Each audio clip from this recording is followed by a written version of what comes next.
দীর্ঘ 5 বছর সংগ্রাম করে আমরা ফের অন-এয়ার আসি 2007 সালে। এরপর আবারও স্বৈরশাসকের রোষানলের পরে 21শে টেলিভিশন 2015 সালের 25শে নভেম্বর 21-এর জন্য একটি কালো দিবস।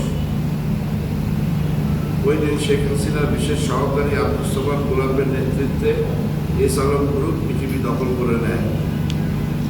তার 11 মাস আগে 6 জানুয়ারি ভোররাতে আমি পৃথিবী ভবন থেকে বেরোয় গাড়িতে ওঠার সময় আমাকে আটক করা হয়।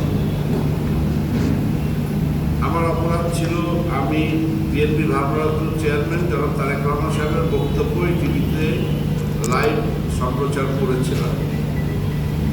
আমি প্রায় 3 বছর জেলে ছিলাম। ছাড়া পাওয়ার পরও আমাকে আমার প্রতিষ্ঠানে ঢুকতে দেওয়া হয়নি। গত বছরের 5ই আগস্ট শেখ হাসিনা সরকারের পতনের পর সবার ভালোবাসা ও 21-এর কর্মীদের অনুরোধে আমি আমার প্রতিষ্ঠানে আবার ফিরে পাই 21শে টেলিভিশন।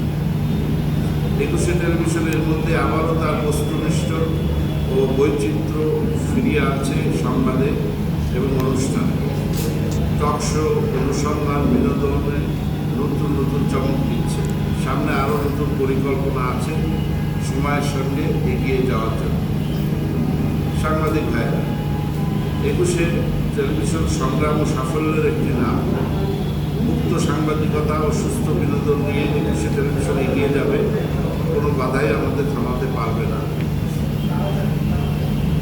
আপনারা কষ্ট করে এসেছেন এবং আমার কথা শুনছেন, এর জন্য আপনাদের প্রতি অসীম কৃতজ্ঞতা। সানবিট সব দিবে সামাল। সানবিট ম্যাজিক প্রেস ডিশওয়াশিং এর মাথা ঘোরানো সলিউশন।